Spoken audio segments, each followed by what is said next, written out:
Stand by to launch FanStream Sports. 3, 2, 1. Let's start. Hello, sports fans. Welcome to FanStream Sports. Nothing but pure sports. This is the JP Show. JP, it is so good to hear you back on the air. Stand by. Now, here's JP. All right, welcome into a Friday edition of the JP Peterson Show. I'm still buzzing from last night's comeback win over the Buffalo Sabres. What a wild night at Amalie Arena last night. We got Bucs talk, we got Rays talk, we got NFL, college football, all kinds of anything you guys want to bring to the table on this crazy-ass Friday, you bring it to the table because I'm ready for the weekend. If I had a fireball right here, Tim, I'd be joining you.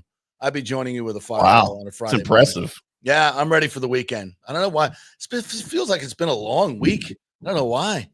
I think because it's a lot of information, lots going on this week. A couple of lightning games make for long days for me. Yeah. So not complaining at all. But good morning to you from our FanStream Sports Dallas affiliate. How are you, my friend? I'm doing well, man. I'm all hockeyed out, though. I got to watch most of the Lightning beat Buffalo last night, and then I got to see a Stars overtime win over Calgary last night. Okay. All right. Yeah. So, man, my hockey brain's just that's a lot of hockey. Well, get ready, man. Here comes the NHL playoffs. I'm going to be interested to see what the national ratings are for hockey. Given the four nations that did such a record number, I think people are kind of a lot of old hockey fans may have come back to hockey. Yeah. It seems to me like this ESPN is throwing a few more promos the way of hockey, if I'm not mistaken. the one thing they're doing right now. Yeah. I mean, it's interesting. They have both the NBA and the NHL franchises, and obviously they devote 10x time to NBA compared to NHL, which is sad for the NHL. Obviously, backwards. It's so much of a better product. Yeah. I actually watched a little NBA last night. I was watching the Knicks and Lakers late. Mm-hmm. I feel like a lot of people were. It's just well, actually that game was not horrible. What was the other one I watched earlier? It's just horrible basketball. Nothing but, what's interesting about the NBA? Nobody fights for a rebound. No. Have you noticed this? This? I don't watch the NBA much, but I do watch highlights, Until maybe the fourth quarter, nobody fights for a rebound. You don't see elbows flying like you used to. No, nobody blocks out. No. Nobody fights for an offensive rebound. Not even on foul shots, on free throws. You don't see it. Somebody shoots the ball and everybody runs to the other end. Nobody rebounds. I'm like, what? I was just kind of looking at the game. I'm like, well, that's an easy rebound. Like, no wonder these guys get 20 rebounds a game. Nobody's Elijah Wan's not putting his elbow in your face and grabbing it. No. It's like weird. Yeah. The level and in the defensive effort level. Minimal at best. It was like late in the game last night, Lakers and Knicks, and they run this simple handoff play to LeBron. And the guy guarding LeBron with a minute to go. Okay, you would think he's probably a pretty good defender, pretty dogged defender, going to try to deny the ball. Don't let him get the ball in his hands because he's so strong. He's going to take you to the hole, or he's going to pull up, and he's obviously LeBron freaking James. So they run this simple handoff play. The guy makes zero effort to try to disrupt the handoff, and then doesn't even fight through the screen and just allows him to take a wide open three, which he hits. And of course, the announcers go wild. Oh, what a shot by LeBron James. Wide open three. Not even a hand in his face, like nobody near him. Okay, okay, nice shot. And then to come down to next bucket, same thing. They run a play, and this guy is wide open in the corner, a three-point shooter. Nobody on that side of the court guarding him. Like, nobody even on the side of the court. Like, this is the end of the game. Like, the time when you should be, like, playing some modicum of defense. No, nothing. No, nobody plays defense in the NBA anymore. Well, it's a bit, and they don't rebound either. It's a complete lack of effort. I mean, and that's why, look again, I'll go on my little Luka soapbox. Awesome talent, generational talent on offense. Mm-hmm. But you can't, and you know what? This is why his situation is so curious to me. Because Euros did not used to grow up not playing defense. They played complete games. That's how they learned it as a kid. Yeah. Fundamentals. That's how they played over there. That's Right. why they were so good when they came over here 30 years ago when they started playing in the NBA, because they were the most fundamentally sound players in the league. But I don't think that's the case anymore, man. You got, Jokic that's not great on defense and not in great shape. Luka, who can't spell defense, at least not in English. If you spotted him 5 of the letters, and we put him on this pedestal as the greatest offensive player in the game right now because nobody cares about defense. Yeah. And that's part of the reason the Mavericks were frustrated with him, that and his drinking and smoking. But you know what? It can play a part. It can play a part. That's why, to me, it's an unwatchable product. But I'll tell you this, the Lakers have won 8 in a row. Yeah. They bumped up to the second seed in the West, and they're a legitimate title contender. That's good for basketball. That's good for the NBA. They won't. But yeah, I don't see them winning it. They got nothing for the Oklahoma City Thunder, by the way. And if they face up against the Knicks in a 7-game series, give me the Knicks in 5. Yeah, well, the Knicks ain't making it to the finals. I can tell you that. Rick says, I guess Todd Bowles can coach defense in the NBA next season. Ouch, babe. Rick with serpent tongue early on. All right, so I'm going to start with the Lightning. By the way, Eric Erlinson's going to join us at 11:30 today. Double E's had a really good article on Lightning Insider last night. So we'll chat with him. And then Evan Klosky at 10:30. He's been hanging out with the Rays. So I want to get some thoughts on some of these young players that he's been watching with his own eyes. And there we have a Rays Stadium update. Jeff Passan of ESPN joining the reporting crew here of Tampa owners in a Tampa stadium. So, and I don't have an issue not with just so me, much, losers. I don't have an issue so much with what Jeff Passan reported. No, I think I have an issue with the article that it was included in, and the insinuation of whoever the editors are that makes up his headlines. Yeah, because I don't think Jeff Passan comes up with his own headlines. Yeah, but anyway, we'll get into that. What is this? Brody Brazil. I see him on my show every day now. You guys watching him more than you watch me. What the hell? Brody Brazil making a convincing case for Rays to Orlando. Oh, Brody. Come on, Brody. Hey, wait, is there a chance B is Brody? No, I don't think so. I don't either, but it was a good, good conspiracy. Yeah, very good. Yeah, BB. He says, not saying I agree, but it's not totally unreasonable, like a half relocation. Nah. Orlando is not a player. You're not going to get Tampa Bay fans driving to Orlando to watch baseball. Major League Baseball has zero interest in Orlando. Zero interest in Orlando. You got to understand the demographics of Orlando. It is a completely transient population of tourists. Yep. And European tourists are not going to baseball games, especially in the summer. That is not. Where are they going to play? The ESPN stadium, whatever it is over there? It really is not worth talking about. It's so off the radar. MLB is not interested in Orlando whatsoever. End of story. End of story. So basically you would be choosing the 18th largest markets that's mostly populated by and completely revolve around theme parks. And it's the demographic. Those are not baseball fans. Trust me. I've spent a lot of time in Orlando. Those are not baseball fans. There are no baseball fans in Orlando. It's mostly foreigners or people that work at theme parks, and they do not like baseball. You barely have baseball fans in Miami. Tampa Bay and Orlando, Tampa Bay and in the Tampa Bay area, baseball is in our blood. It is in our blood. I've told you that. I've made the case. Orlando, no.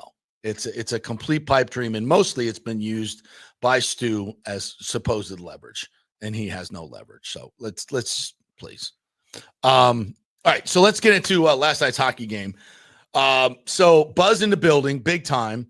I'm doing my pregame show, and we start talking about Yanni Gord, and I'm in an enclosed studio, and I can already hear the crowd just going crazy.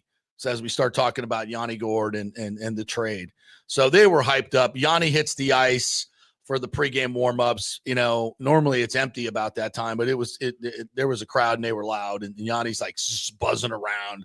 And we got to remember, Yanni Gord is the second piece of this trade. Oliver Bjorkstrand is the key piece of the trade. So, but it's nice to have Yanni on board. It's, not that I'm not saying he's nothing. I'm just saying, if we're going to rank the importance of these two players, it's the 25 goal, 30 goal scorer in Bjorkstrand, which I think he can get the 30 when he plays with a full season with the Lightning. I don't think that's going to be difficult at all because he's got skills.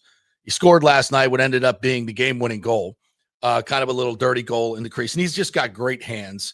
I was watching some of his tape. They did a little highlight tape of in the first break of Bjorkstrand. Holy hell. You want to talk about a bunch of highlight goals? That guy's got phenomenal hands. I'm really kind of shocked that he's never hit 30 goals. He's had 28. He hasn't typically played on the top lines where he would get that kind of scoring support and passing and playmaking. But what he does is really, really good, and it's going to help the Lightning tremendously. He's an all-around player, fits in from a culture standpoint. Yeah. And then Yanni's energy last night was just evident right from the beginning. He led the team in hits. Now, Yanni and Bjorkstrand were on the ice for 2 5-on-5 goals. I think they were both. Yanni was a -1. I think Oliver was even. But they had an impact on the game. The problem was this game was bizarre from the beginning, and Vasi was not Vasi last night. I don't know what the hell got into Vasi, but of the 5 goals he let in, I would say 4 were un-Vasi like. I mean, they were softies, and it was like they kept going in, and you're like, oh, what is going on? What is going on? So with 4 minutes left in the second period, you're down 5-3. I mean, to the freaking Sabres. And this is not acceptable. So, and it was just kind of a really loose, wide open game. Now, Hedman goes down like 7 minutes in and does not return. I know some of you guys have asked for an update on Hedman. Like Brian Embaum says, we may work for the team, but they don't tell us spit about injuries, and they never will. Yeah. So we don't have any inside information. It was a leg injury, right? I'm not even sure about that. That's what I was reading. It was an apparent left leg injury, but I didn't see it, and Brian didn't see it, and they're not very forthcoming with anything. But Cooper did say after the game that it's a maybe for Saturday, so which tells me it's certainly not a torn ACL. It's not something super long term. So, and that's all you're really worried about. The dreaded thigh contusion. Yes, but they were just discombobulated defensively last night. They were just leaving guys wide open, odd man rushes, like kind of reminded us back to the first part of the season. And it got out of hand. And then Kucherov just gives up the puck, just gets raped in the corner. And Petter, I forget his name anyway. He goes in, beats Vasi. Another kind of that one maybe not as soft because he was, he just walks right in. Mm-hmm. And it's 5-3, and Coop had seen enough, and he benched Kucherov. He benched him. Kucherov was sat at the end of the bench with his gloves off, for the last 7 minutes of the third period or the second period. Now, Jake Ensel went on to score two goals in that period, and they started to tighten up defensively. So they get it to 5-5, and then the third period, Kucherov comes back. By the way, he did get hit on the leg as he was exiting the ice. So he had some dead leg for a little while, so he probably wasn't going to go out. And it wasn't just Kucherov. I think Cooper was a little sick of the whole line. They just were not – they were just making bad passes, giving up the puck. The puck management was not good, and he just said that's enough for a little while. And that, how many coaches in this league have the gravitas to do that to a superstar like Kucherov? Not many. Maybe only the most longest tenured coach in the league. I'm sure there's other guys. Not many. So, and I think it was the right thing. Well, it was definitely the right thing to do because they score 2 goals, and then they open the third, and who combines for the go-ahead goal? Yanni in front. He gets a piece of the puck, and then Bjorkstrand knocks it in. So the two new guys figure in the game-winning goal. How about that? And it's a dirty goal. It's that kind of dirty playoff goal in front of the net that you like. Yeah. So, like, okay, that's good. And then they lock it down. Then Vasi locks it down. Vasi makes a couple of really huge saves coming home in the third. And then at the end of the game, you know, if you had the Lightning two or more goals to win, and it's 6-5, and that empty net is sitting there for 2 minutes and 30 seconds, you're feeling pretty good. Yeah. It's Chernak early on in the 6-on-5 gets a shot that barely goes wide and almost ends it. Cirelli has a breakaway, and just as he's getting ready to shoot the puck, a stick comes out of nowhere. It comes out of nowhere and knocks the puck away. So it's still 6-5. Now you get a penalty. Now it's 6-on-4. A couple of good shots, great saves by Vasi. Penalty again. 6-on-3. I can't remember the last time I saw 6-on-3. Love 6-on-3. 6 on. Sounds like a porn movie. 6-on-3. Probably. And it's and I'm like 23 seconds left, and the face-off is in your end. So Vasi makes a couple of saves. Puck goes to the corner, pops out with about 6 seconds left, and Tage Thompson, his 32 goals, absolutely rips one from the point. And if that puck gets through, there's 5 guys on 3 or 5 guys on 2 at the net. It's a wild scramble for probably 5 to 6 seconds to keep the game from going into overtime. But Chernak lays down and takes one for the team at about 90 miles an hour. Tage Thompson just absolutely rips it. And it's one of those shots where you hear the crack of the wood, and then the thump of the block. Yeah. It was like crack, thump. And it was like, ooh.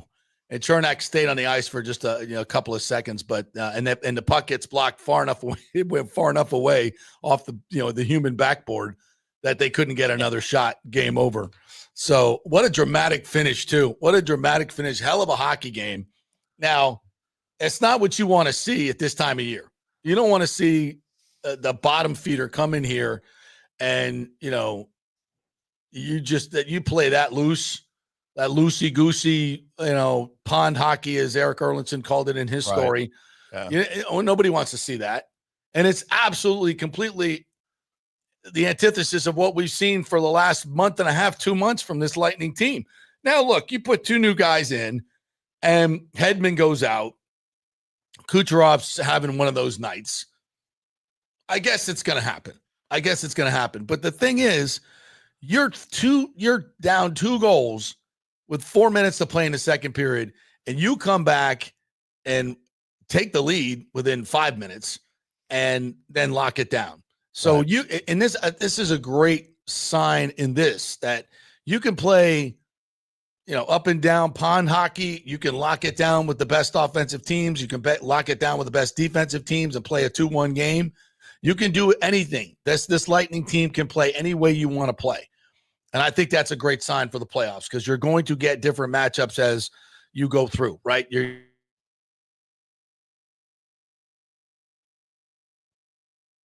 Oh, we lost JP.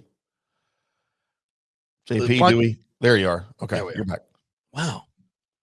We're hardwired too. You were gone there for just a couple of seconds. Look, here's the thing on the performance against Buffalo for me. They've been playing really, really well for a really long time. Mm-hmm. And you're going to have a hiccup game from time to time. Yeah. I would rather the hiccup game come against a cellar dweller like the Sabres than one of the top teams that you're fighting for a playoff spot against. And the fact that they came back and won that after playing like that is encouraging, especially because Cooper recognized some issues. He made some changes, and those changes worked. And that's setting you up, if that, God forbid, happens in a playoff game. Mm-hmm. Well, now you have a point of reference, and now you know something that works. Even with, now your 2 new guys, they won't be new come playoff time. They'll be a little more established. They'll have a little more chemistry.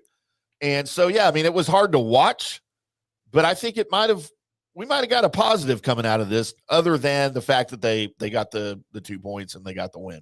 Here's a little bit of trivia for you, JP. Mm-hmm. Always like lightning trivia. So this was Jake Gensel's second hat trick of the season. He is just the second player ever in Lightning history to have more than one hat trick in his first season with the Lightning. Can you name the other player? To have one of my all-time favorite NHL players. To have a hat trick? Have more than one hat trick in his first year with the team. With the team or with the Lightning? With the Lightning. I'll give you a year. I'll give you the year he did it. It was the 98-99 season. Oh, Marty. Wendell Clark.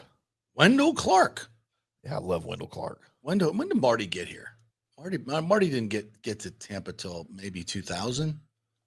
Oh, maybe 01. Wendell Clark, the great Wendell Clark. I forgot about him. Yeah. Yeah. Let's see. He got to the Lightning in 2000. He came to the Lightning from the Flames in 2000. Okay. Yeah, that was close. On waivers, by the way, or he was released. Right. Yeah. Yeah, because he was exposed in the expansion draft in 2000, but nobody claimed him. Interesting. Yeah. Future Hall of Famer. Whoops. St. Louis. Somebody messed up. Somebody was a little bit better coach, though, to be honest. I haven't really. I mean, they've been better. They've been a hell of a lot better than they have been. I mean, they're in the freaking playoff hunt. It's been a while since they've done that. Standards are higher than right. That, yeah.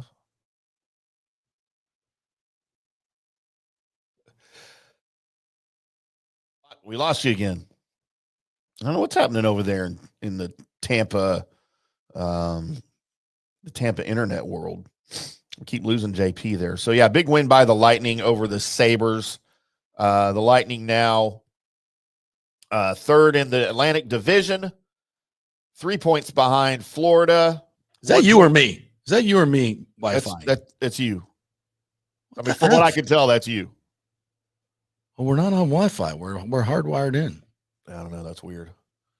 I don't know what the hell's going on today. Anyway, so good win last night for the Lightning. Yeah, they'll get back at it on Saturday, 3:00 against a Bruins team that's in complete free fall. Marchand is hurt. They've been talking about trading him anyway. They've lost 8 of their last 10. They may be sellers today at the deadline. So Boston is just reeling. Hate to see that. Hate to see that, Boston, Southeast. So hate to see that from your Bruins. Second, Boston. Yeah. Hate Boston. Sack it. All right, so let's move on to. I'm going to move on to the Rays a little bit before we get to Evan coming up here. So yesterday, Jeff Passan, obviously lead baseball reporter for ESPN, did a really long form piece on the Rays and the A's situation. It's a really long form piece. Yes. So I kind of zeroed in on the Rays stuff, and I'm trying to get to the money shot quote from him. And this is here it is. Let me get to it here. He says, with no obvious solution, multiple prominent Tampa area business people have started to put together ownership groups intent on attempting to buy the team, though no deal is close. We'll get to that in a second. Sources told ESPN. The group's belief, according to sources, is that Hillsborough County, where Tampa is located, would be more amenable to offering public funding for a new stadium. Yeah, there you go. Where have we heard this before? Local ownership group. In parentheses, Sternberg lives on the outskirts of New York City. The 2025 season could serve as a proof of concept, with the Rays expecting to pack the 11,000-seat stadium far more than they did the Trop, which typically holds games with more of its 42,000 seats empty than filled. Well, yeah. So a few things there. First of all, obviously, it's not been 42,000 for quite some time since they closed the upper deck. And there was a little debate breaking out about Sternberg lives on the outskirts of New York City. You know, the point is Sternberg is not a constant figure in the Tampa Bay area. He has a condo in St. Pete. I don't pretend to know where he spends most of his time. I have no idea. I just know we never see him. except the article very makes it rarely sound see him. like he's a permanent resident of St. Petersburg as of 2019. No, he's not. Right. MLB does. Well, and Passon said that he lives on the outskirts. It doesn't matter where he lives, honestly. It's just that he's not an active figure in the local community and never has been. I mean, I'm talking about in terms of what the Glazers and Vinnick and what we see from other ownership groups. He is not even close to being that constant figure within the community. So, but the point is, what Passon is reporting is exactly what I've been reporting for months, and we reconfirmed a couple of weeks ago that these groups are working and they want to build in Tampa. Now, he says the deal is not close. I'm pretty sure, his sources are the Rays. That is obviously a bargaining ploy. They don't want to, play their hand and let these people that are negotiating the price know that they're getting close to a deal. So I wouldn't put a whole lot into that. Now, I'm not sitting here saying that a deal is close.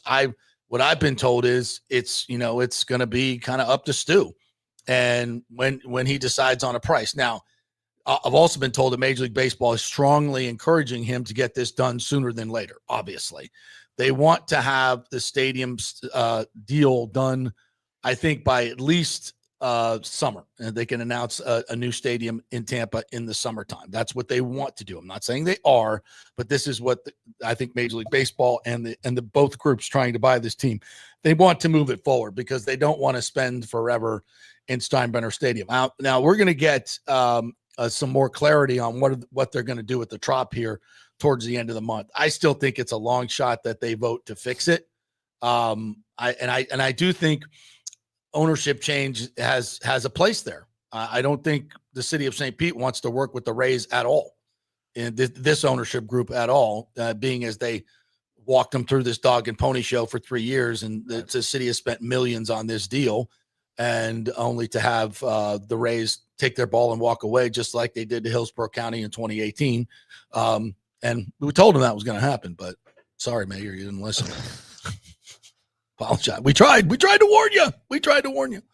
So the point being, the Passon is reporting exactly what I've been reporting, and many of you said I'm full of S and full of shit, and there you go. So now Passon and Ken Rosenthal have confirmed our reporting. So yes, we're breaking stories.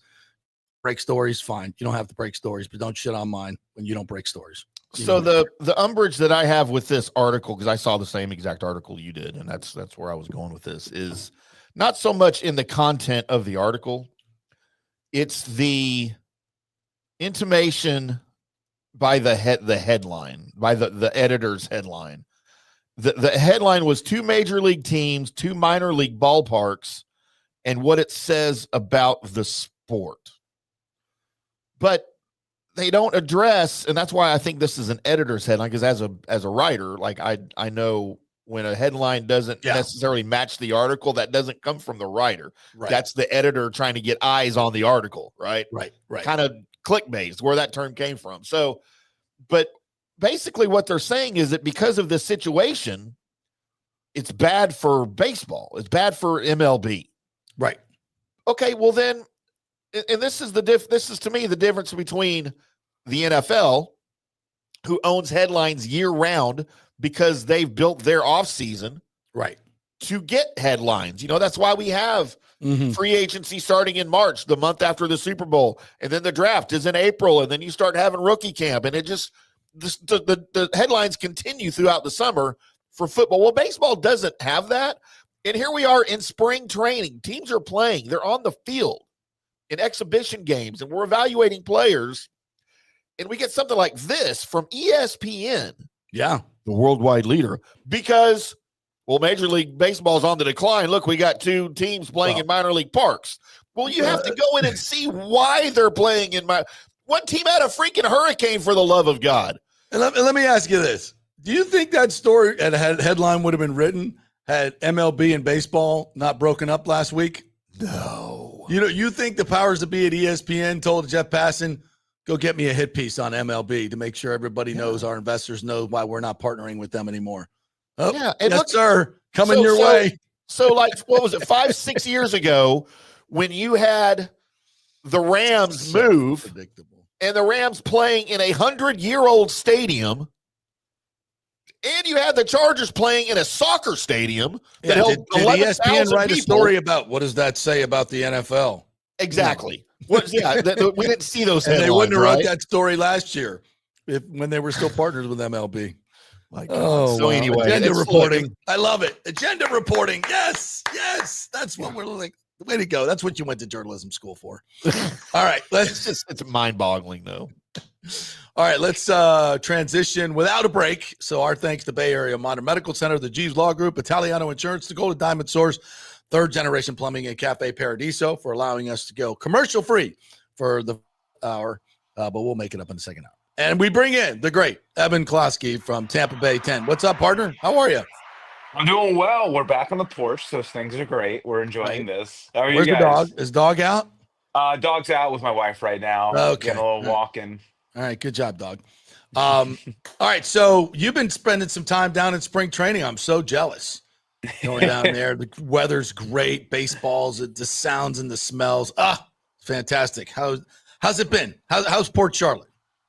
Well, honestly, between David and myself, we've been able to get down there a little bit. And of course, when the team is locally, it certainly helps when they make the drive a little bit closer to us. And, I give a shout out to the Rays as well, because especially Chris Tilley, former Tampa Bay product as well. He goes to all the games that are not on that are not on TV, and he sends us back kind of the best of, along with sound bites from a few players and Kevin Cash. So, man, I mean, he is a lifesaver, especially during spring training when the team goes out to Fort Myers and all this stuff. So it's been great because we've been able to keep tabs of the Rays Who pays throughout for the that? whole The Rays span. or you? The Rays, yeah, Rays. Oh, wow. Yeah, they give it to all the affiliates. So much. He also does it for the Pittsburgh Pirates as well. So he's very busy. He's very busy in February and March. But it's great because we get to hear from Cash pretty much every day. And then the days that they are on TV, obviously we get our own versions, and usually Cash is speaking with the booth, or we get Neander or whatever. So we're able to kind of every day at least tally up what we need to know. So it's a really good operation. So who's impressed you this spring? Who's caught your eye? Yeah, I mean Curtis Mead. I mean, like, yeah, my God, this He's guy. 14 for 18. He's 14 for 18, and what I love about Mead is that he's spraying the ball all over the field, and nothing's more evident of that than yesterday's game with the Phillies. Base hit through the right hole. Then he has a base hit over the third baseman, 2 to center field. That is excellent. Obviously, he's not a 778 hitter, so what goes up must come down. So I'm just wondering when that's going to happen. But the thing is, with the Rays, there was one positional spot up for grabs with Ha-Seong Kim going on the IL to begin the season, and we didn't quite know who was going to take that spot. And there is now no doubt that Curtis Mead is going to be that person. You cannot leave him off the roster. So good on him. Another guy that I really liked what I've seen from Shane McClanahan. Mm-hmm. I really like what I see from Joe Boyle. The fact that he's only had one walk in, I believe, 4+ innings at this time. We've only seen him a couple of times, but when he is in the zone, he is devastating. So as long as he can get his pitches in the zone, then he's going to be excellent. The problem where's with he Joe going to Boyle, pitch? well, the thing is, he could be a long relief guy if necessary. I don't imagine that's going to happen, but let's just say everyone's healthy, you get down to a playoff push, like you can always bring him in for 2 to 3 innings. He's done the relief thing before. So that's one thing. 2, if there are injuries, he'll be coming up. 3, if you get down to the deadline, everybody's healthy and Joe Boyle's ready to go, you peddle a Zach Littell or somebody else for maybe another addition and another need that can help you in the long run.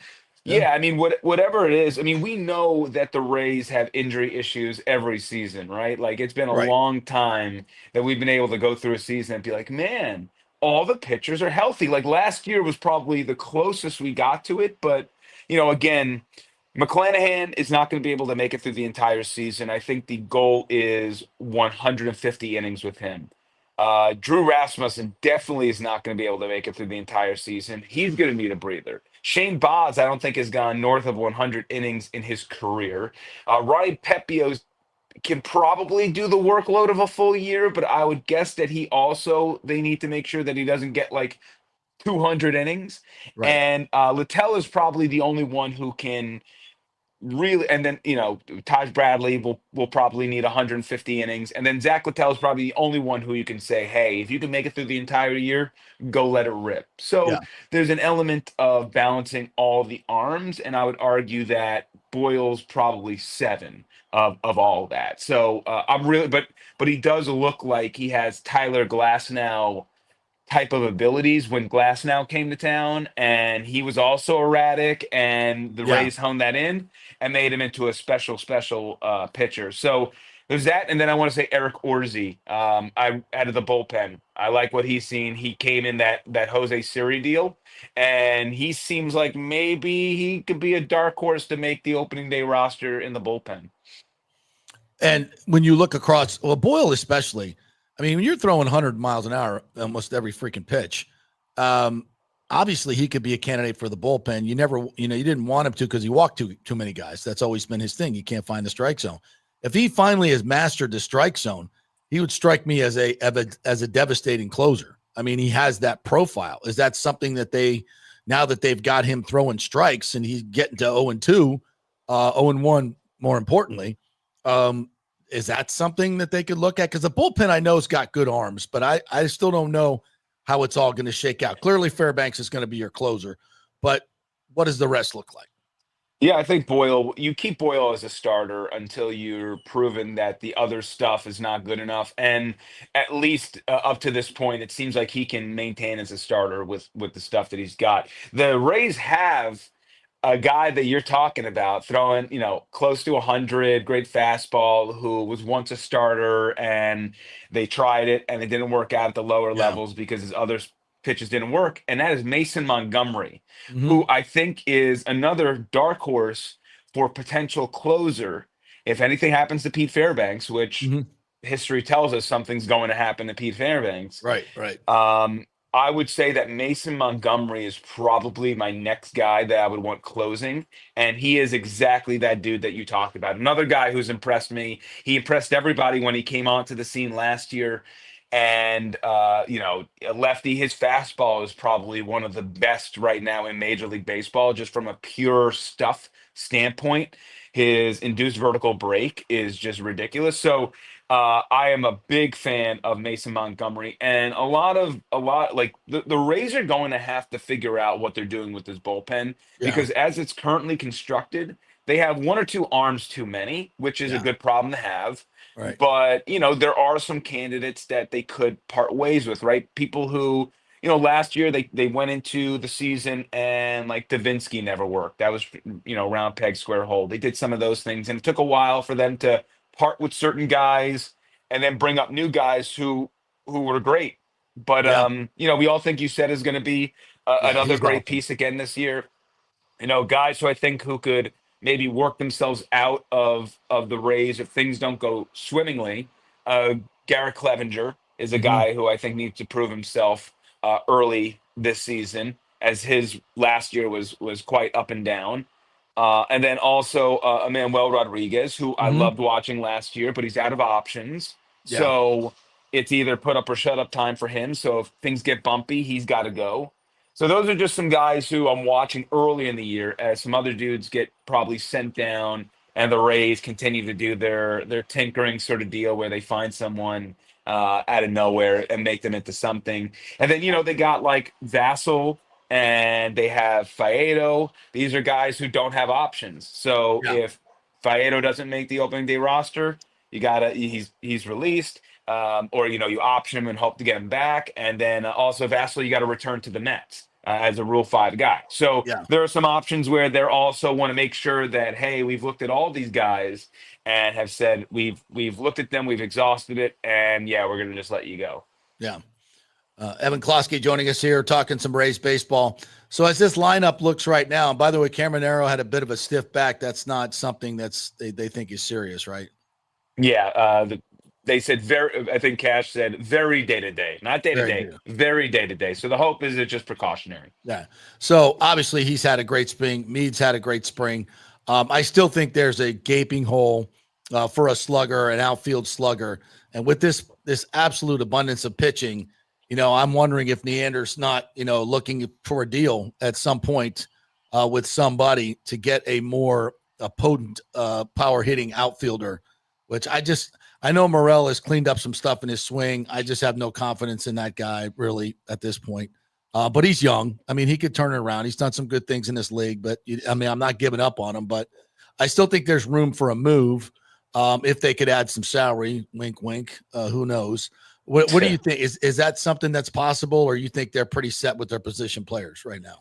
I think they're set, but and here's my big picture. There's a lot of fact finding that has to happen this year. So let's bring up Morel first. Morel, I actually think, and I agree. Like we got to give him a shot, right? Last year was a mess. He got traded, didn't transfer over well.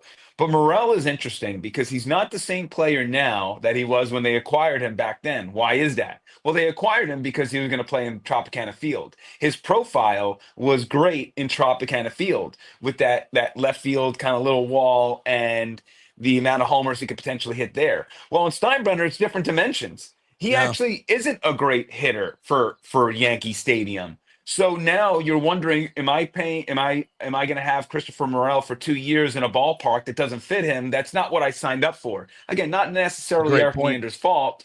Yeah. Things changed. So I think that there's a little bit, and especially because he's not a great defensive player, I think there's a little bit of if Morel can start off hot, I would sell high and get him out. And Yeah. that's nothing against Morel. He's a great guy, great for the clubhouse, and they need that, judging by comments of last year. But it just seems like he's not the same profile that they acquired him for because of what happened to Tropicana Field. So I think that's an important variable. But you have to see what he is, and considering you need to raise his trade value if at all possible. And he's Right. still Right. cheap and cost effective, yada, yada, yada. The big question mark is Johnny DeLuca. I think Johnny DeLuca is the one that they're saying, hey, we traded for you in his glass now deal. Last year was a mess. You showed a little promise at the end of the year. You gotta show us that you can hit. We Yeah. cannot have another situation where we have a defensive guy who can't provide anything offensively. So for the first couple of months, you got to see, is this dude it or is he not? Because I think you just have to come to a decision at some point, and Mhm. he's either a backup who's on his way out, or he's a guy that you can mix into this rotation of outfielders and move him around and whatever. So I think you got to give him a chance because Chandler Simpson, not a power hitting guy, but he's going to be the center fielder at some point this year. I don't know Yes. when, but it's going to happen because he's electric, and maybe his He's really wins above fast. his wins above replacement are not going to wow you. But like if anybody out there has ever watched Juan Pierre at his peak, he was a fun player to watch. Juan Yes. Pierre was a very good player. That's going to be Chandler Simpson, Juan Pierre. So I you're like gonna the Vince Coleman comp with him. I think I that's really good. do. Yeah, I think he's that good. I think he's that fast. I think he can be that good. yeah, and Marquise that's Grissom called him Little Tony Gwynn. Yeah. yeah. Well, Right. his bat the ball skills are, the way that he makes contact is super impressive. Yeah. The problem is like, a lot of it are bunts, infield hits. I don't care how you get on base. I You don't get a single, care. it turns into a double. So that's Yeah. the beauty part of him. So he's a special guy, and Juan Pierre a little bit more of a modern reference for me. At least someone who watched Juan Pierre. I didn't watch Vince Coleman. I know about Vince Coleman, so that's why I go to him. But and then Josh Lowe also has to prove himself, right? He, terrible when he came up. Extraordinary season in 2023. Bad last year. Like, if it's bad again this year, at some Mm, point we got to weigh 75% versus 25%. right. So they definitely need an outfielder. Will it be this year? I don't know. Do they need a higher ceiling outfielder? I think so. I think they hope that that's Morel, but we'll see. I think you're right. I just don't know if they're gonna swing big this year because I think they gotta allow some answers to happen and figure it out as they go along, and that maybe next off season is more of the swing you're talking about Mhm. versus this year where they got to evaluate a little bit more.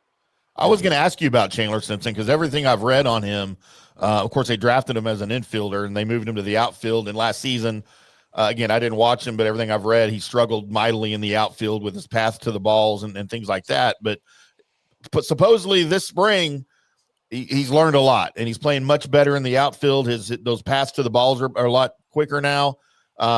Will we see him in the majors this year? I mean, you just said that Yeah, he's the center I fielder of think the so. future. Yes, I think we will. His path east and west is good. His path north and south Yeah. not so good. That's where he needs a little bit of help at center field. But the fact is, I would be shocked if Chandler Simpson went to AAA and struggled. At worst, what's gonna happen? He's gonna hit around 300. He's gonna have a zillion stolen bases. He's gonna be on base. He's gonna have like 7 doubles, no triples, no homers. But his OPS is not going to be great. Who cares about his OPS? It's going to come down to what people at the major league level are doing, and then it's going to come down to injuries.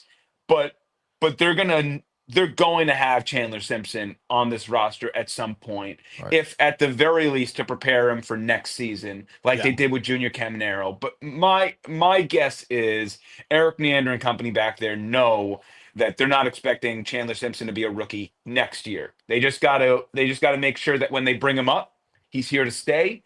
And Chandler Simpson's not a guy that you platoon. He's going to be out there Yeah. every single night. So that is someone where it's just the roster's a little bit crunched right now. And while you're trying to figure out who you are and what you're doing, it's best to put him in AAA. He's never played there. Let him just get that out of the way, figure out what's happening at the major league level, and then eventually call him up. Worst case scenario, he comes up in September and he gets some playing time then. But he'll be Well, up. and he's 24, so we need to figure something out pretty quick. Yeah, they'll get to him. And then, there's some service time manipulation they got to work with as well. So out of the gates, I don't expect him, but he will be up. I would be beyond shocked if he was not up this season. I'm just jonesing for a prototypical leadoff hitter somewhere in baseball, and especially with the Rays, to see somebody at the top of the lineup who gets on base, especially with the new rules, the new bags. I mean, someone should be able to steal 80, 90 bases in this league. The greats have done it. I think this kid has a chance to do that. I really do, because of he can get on base, and I don't think. With the new rules, nobody's really tried it or done it to that level. And I think this kid's got a chance because you can't get him. You can't throw him out. I think with the old rules, he would have had a chance. I do too. With the new rules, this is a layup. Yeah, this guy, he's just a unique player. Like I don't want to say unique because there are a couple people back in the day who have done similar things to him, but he is certainly unique for the Tampa Bay Rays organization. These type of guys don't come around very often because we've seen like Billy Hamilton, who was as fast as can be, but he didn't have the bat to ball skills of Tony Gwynn. So like, you were mixing and matching between someone with elite hand-eye coordination with also the ability to have a 90 speed essentially. So it's crazy, his profile. The funny thing about Chandler Simpson is the scouts always say, and I always read, 90 speed, 10 power. That's what it comes down to, right? Usually it's an 80-20 scale. But yeah, I think that he would also work perfectly with Yandy Diaz because that is a tandem that, Chandler Simpson gets on base, he steals, Yandy pokes one the opposite way, 1-0. Boom, just like that. Boom. Like that. Boom. And Yandy's someone who also never strikes out, puts the ball in play. Those two are a great marriage together. So to me, 1 and 2, him, Yandy, I think would be phenomenal for the Rays. At the table, and then somebody get a hit with runners in scoring position. For God's sakes! Yeah, I mean, the Rays will be better this year with runners in scoring position because there's no way they can be worse. I am confident in as well.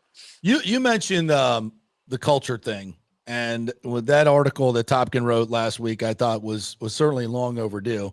And I go back to the alleged Arozarena Yanni throwdown. You remember this. Yanni didn't play for 2 weeks.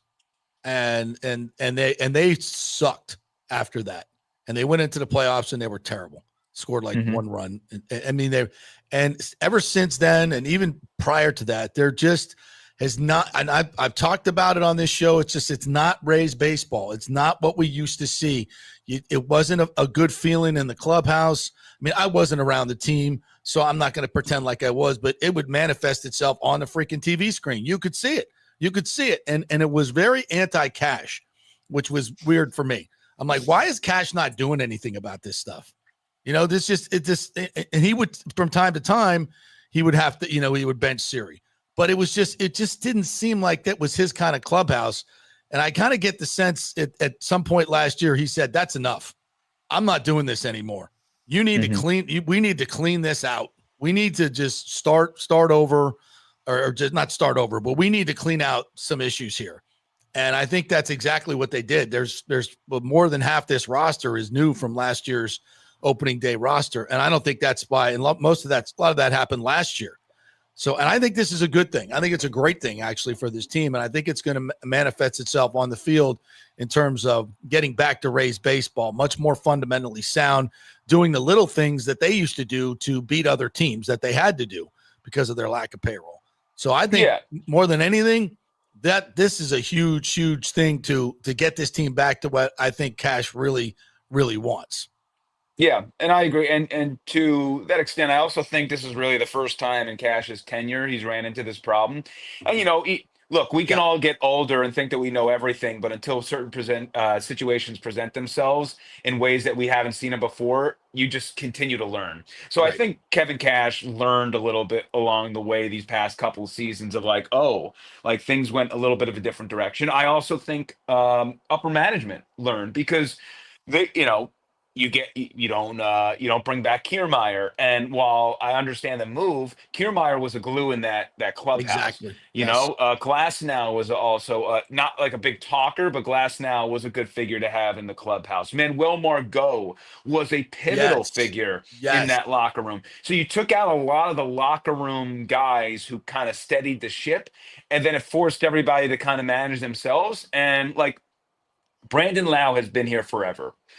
Big fan of Brandon Lau, but Pete Fairbanks calls him grumpy all the time as a joke because Brandon's not a talker. And you put him into a role where he's got to be a talker. That's not what he does. That's not his fastball. So there are certain people who are able to jump into those leadership positions and other people who are not built for that. And that's not a negative or positive, but when you have the situations where you had with Randy and Yanni, which way back when, whatever happened between their wives, I don't know, but that was a whole mess. You had the Wander Franco situation before everything that happened, legally speaking, where Kevin Cash had to go in front of the media and say he's a bad teammate. How many coaches in professional sports do that? No. And Cash shields players probably the best out of anybody. Yeah, I think that was something that was ordered from above. Frankly. I think Cash was pissed. I think he was too. Fully, but he does shield his it. players. Yeah, he does. He does and then Jose Siri got benched twice last year. I mean, look, these are moves when they're like, and they're like, look, we had to do something, and when we get it, and it's like, look, it's like I know, like when you are forced to do something that is going to bring a headline or bring attention to it, that means it's gotten to the point that it's so bad you have no other option. So, I mean, I don't think it's a surprise that, look, Jose Siri, I think electric on the field. He even wrote on his shirt when he played the Rays that day, like he's not for everybody. And I get it. I don't think there's any ill intentions with Jose Siri, but he's just he's a loud individual, a loud character. And if you don't have the proper leadership pieces around him, that can get carried away. So that's just part of agree. it. So, it is what it is. It looks like they've learned from it. It looks like they've restructured by all accounts. The locker room has a much better vibe this year, and hopefully things will get better. But, look, you hear about bad vibes when you lose. You don't hear about them when you win. And 2 years ago, they were crushing the baseball for months on end, and everything was great. And then, as you mentioned, the Wander Franco thing happened, and I think that really it turned for the worse. Yeah. Winning fixes everything. It does. It's the best tonic. Any thoughts on where the Bucs are going? Free agency, Godwin. What are you thinking? I think God will be back. I do too. I understand that it's a strong wide receiver market, but I just think that if you're in the win now mode, life is better with Godwin than without it. And figuring like it just you should get him back. So I that's always been the prevailing thought. I'm still there. As far as free agency, Jason Light probably will not make a big splash, considering he usually doesn't. I would like Dre Greenlaw. I think that would be a great addition, regardless of what Levante Love does. Trey Greenlaw. I think that Levante will be back too. But I personally, I would love for Jason Light to maybe swing for Trey Hendrickson if he can make it possible and pay that money. But I understand if he doesn't want to do that. I just think that Trey Hendrickson is someone who would absolutely change the tenor of how I view this upcoming Buccaneers team.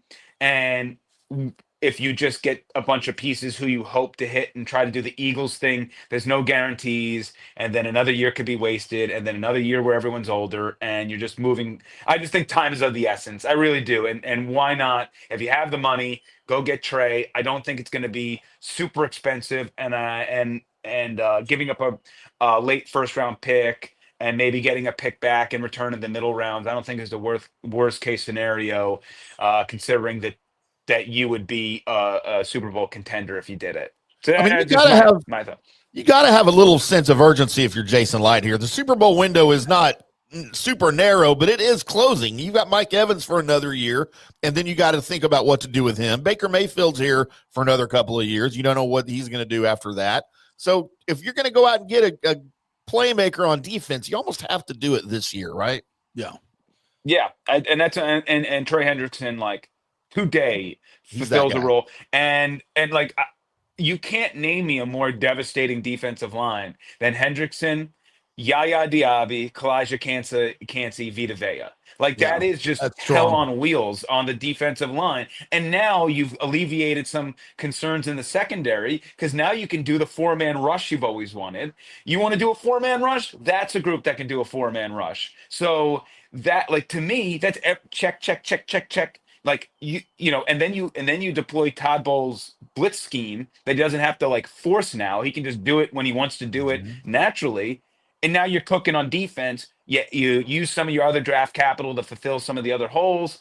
Bing, bang, boom. And I'm on here in a couple of months talking to you about why I think they're going to go to the Super Bowl. So that, to me, I would. I know that Jason Light doesn't love to do it, but I would take that swing. He's 30 years old. This will be his 9th year in the league. I don't know. And if he's going to command $35-36 million a year and wants a 4-year deal, I don't know. I think that might be too much to swing, and you have to give up the compensation. That's and this is edge rusher heavy draft, so you can get one in the first round. If Mike Green falls to you, that's going to be, I think, a home run. Azaraku from Boston College, there's some really good ones on the board that aren't going to cost you any draft conference. But I might want to go like shorter money, shorter term for a Khalil Mack instead of a 4-year deal that's going to cost me $36 million a year. I think Crosby just got what, 35, 36. But I don't think Hendrickson's getting there. I told you off the air before the show. I don't think he's his getting more numbers than are better 30 than or 31. Crosby. Yeah, but He's not what's Crosby's age? 27. 27. Yeah. So, it'll be factor. around that ball. It'll be north of 30. We can guarantee that. North of 30. So, Khalil Mack, while I would be happy with the signing, there's no guarantees. He's a wily veteran. He's pretty durable throughout his career, but the sacks are not always there. And now you're back into a situation where you're getting pressures without sacks, which is what we've been used to seeing for a while. And that's not, again, and not the poo-poo Khalil Mack, because I would be very happy with that signing. But there's no guarantees that Mike Green or Azaraku are going to be there for you for your pick anyway. And not to mention, typically, it's really tough for someone to come in and be As a dominant rookie, on the edge year one. Especially so, like I love Mike Green. He's not even an every down type of guy. He's sort of like day one. You could say, hey, get after the QB, but like he's a partial type of player, which fulfills a need for the Bucs. But he's not an all around. In my opinion, not all around edge. I think Ezra is probably higher on my board because of those reasons. But in the end, like there's no guarantee that they're going to help you this year. They're going to, you hope you hit the jackpot. But Yeah. so I get it. I get it. If I he wants don't to go hate that Trey route. Hendrickson. I don't hate I would like to see him rather than nothing. That's for sure. And, But the cost bothers me on not only draft compensation, but in terms of the salary cap as well. But we'll see. I think it depends. Those numbers, the devil's in the details on that. Some people think you can get Trey Hendrickson's first, second round pick. I don't know.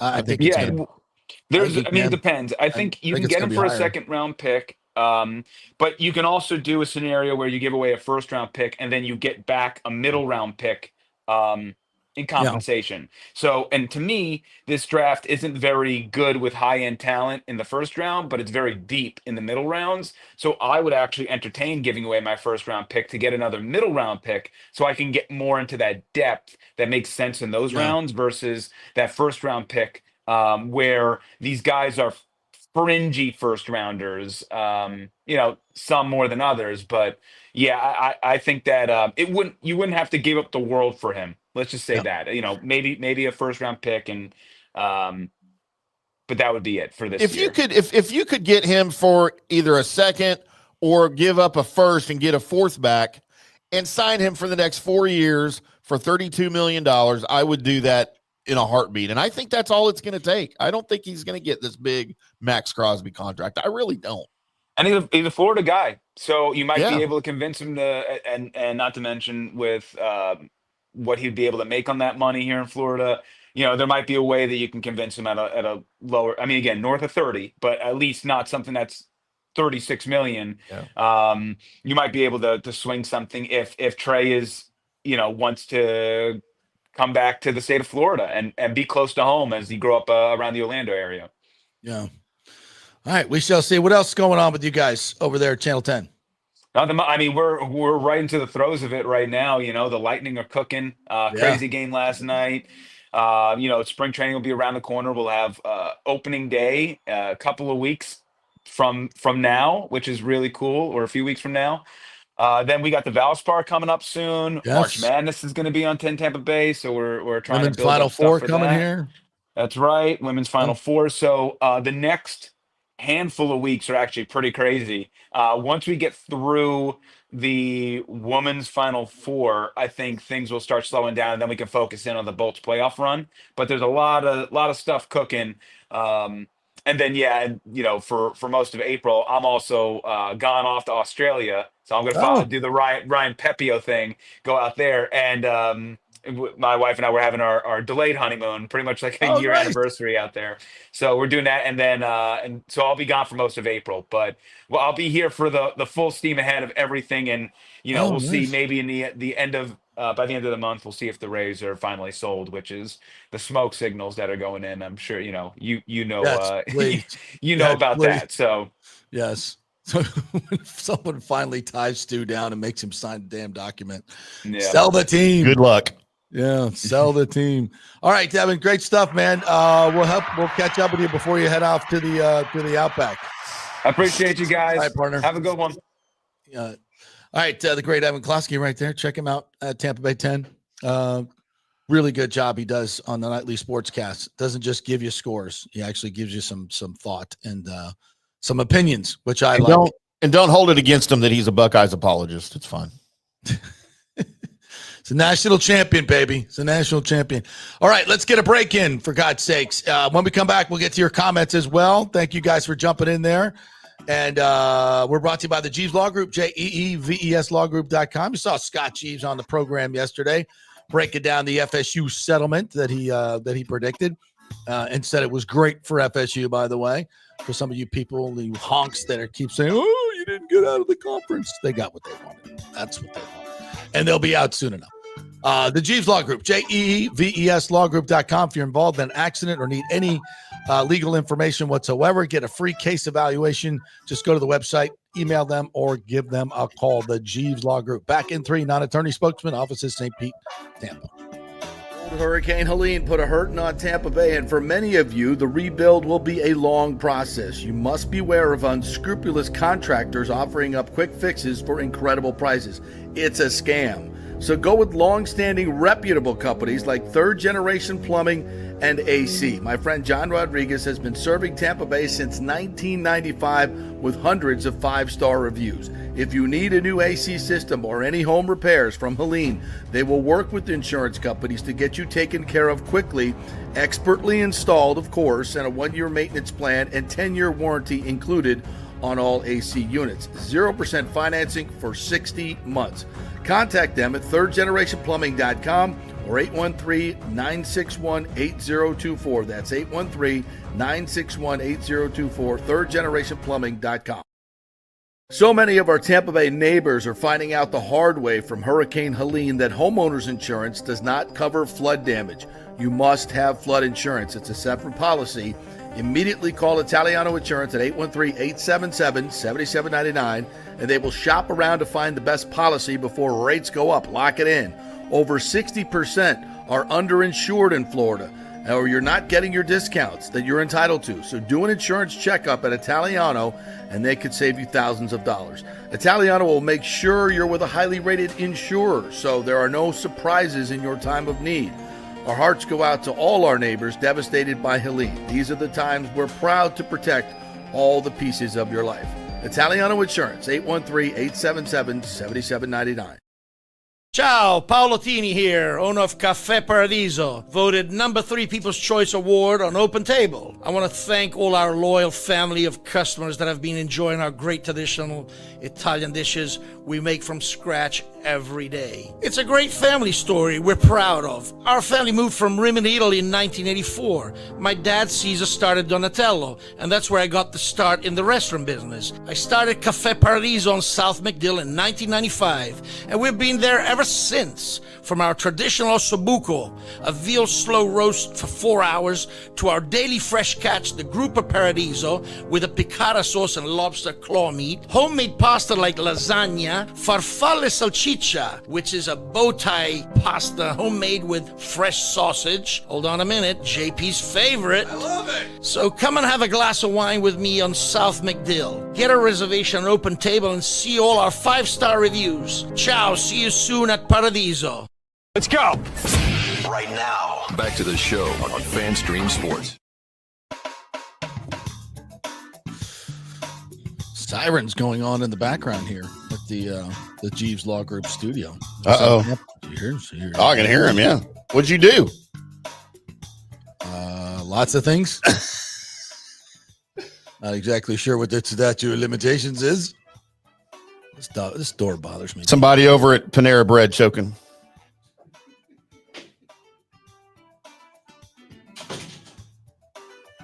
Speaking of Panera Bread, so I go over this morning because I got a hankering for a bagel. Bagel with cream cheese. Always. They got to flip around the little screen. What are you going to tip me? Looking right at you, dude. What are you going to tip me? Not a thing. You're working behind the counter. I hate saying this. You get paid to make my bagel. You're making me a bagel. You're toasting a bagel. You didn't bring it to my table? You're not bringing it to my table. Now, I will tip on You're not to-go refilling orders. my drill. My drink. You're not. You're not. I don't tip counter service, except for to-go orders. Now, I will tip because I worked in the service industry for years and years and years. If it's a bartender or a to-go person, they work on tips, right? They do. So, They do. For instance, I went to the great Applebee's and got me and one of the boys a couple of burgers last night. Fries, drink, $21. Yeah. I tipped $5 for the person that put my to-go order together. Okay. Because I checked it and it was accurate. Yes. Yeah. So absolutely. But if I go to Panera Bread and order a soup and sandwich at the counter and then take it to my table and eat it, I'm not tipping you. And clean my own table. Yeah, and my donut shop by my house, by the way, started doing that. They do the flip of the screen. Here you go. How much would you like to tip? And you have to search for the no tip or the zero. Like it gives you 10%, 15%, 20%. and I have to hunt for the no thank you. Yeah. I'm like, do they tip you in Korea when you make donuts there before you came here? No. Ouch, babe. They're beautiful ladies. They're wonderful, but I'm not tipping my donut person for filling my box with donuts. And by the way, they're making $15 an hour. Yeah, sorry. I mean, which I know well, you can't live on that. It's not meant, that job is not meant to pay your life's for a family of wage. 4. No. Yes, no, that is a supplemental job. It's not a career. RJ Martin says, I have an unlimited Panera drink plan and never tip. I make my own coffee, so who am I tipping? That's a good plan. I think it's like, yeah, they explained it to me last time I was in there. I think it's like $14, includes coffee. They have those nice teas that they have. Yeah, unlimited refills. One time? $15, I think it is. RJ, what do you pay? Yeah, $15. And B says it's $22 an hour to work at Panera now. $22 an hour to work at Panera. I'm tipping you. It's more than I make. Crap. $22 an hour to work at Panera. And by the way, their portions are just like, if you get a sandwich, you're going to need 3, and they're like one little slice of turkey. Like there's nothing in there. Their soups are amazing. So along those lines, so my son, my oldest son works for Starbucks. And he's got promoted. He's been there like 4 years. He's kind of a shift leader, right? He's not like a manager, but he carries keys and stuff. And they work in the mall. He doesn't work in like one of these brick and mortar ones. So their hours are different. So it's a great job. He doesn't have to be at work until like 9, and they close at 8. So he said they've made changes, and I don't know if it's just his location or if it's the entire company. I know Starbucks has undergone some changes here lately with the way they do things. But he said they did away completely with the tip screen, and they're not allowed to accept tips anymore. He goes, if they catch us taking a tip, you're like immediately fired, $0. Wow. How about that? Which I think is great. Like I would, if somebody wants to give you $1 for making my coffee right, I wouldn't fire you over it. That's a little extreme, but don't solicit tips at a place like Starbucks or your donut shop. It's just ridiculous. I agree. 100% agree. You know what? Put a jar out. Put a jar out. Right. If people want to tip, they'll tip. But the screen thing bugs the crap out of me. Yeah. It really does. Especially in those. The other I do like now, they have the QR codes on the table where you can pay your bill on your phone on the table, and you're not open to public scrutiny. And I tip. I'm a tipper. I mean, you give me good service, I'm going to give you probably at least 20%, probably 25%. If you're serving my table, if I'm going up, if it's counter service, you're making $15, $20, $25 an hour. We're not tipping. We're not, because you're not doing a service. You're doing your job, and you get paid to do that. Whereas the servers get paid a lower amount of money, and they depend on tips, and no tax on tips. No, I had to find a new bar here. Even the Dems won't. I'll stand up for that. I had to find a new bar here recently, JP, over by my house, because you had to find a new bar because you were kicked out of the other one. I wasn't kicked out, but I stopped dating the bartender that was in there, and things haven't ended well. So I don't know that I'm welcome in there anymore. No, you're not. So I had to find a different place, and a new place had just opened. So I saw some stuff on Facebook, and it's actually closer than that bar, so it's fine. I went in, checked it out, couple of hot bartenders, great atmosphere, lots of TVs, all the sports were on. Bingo. The drinks are not overly priced, and the 2 girls that were there that evening that I showed up made really good drinks. I like to drink what's called a vodka press. Right. All right. Okay. It's vodka press. Vodka press. It's vodka, half soda, half Sprite with a twist of lime.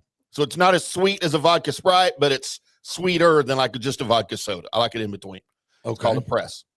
So my bill was like $15.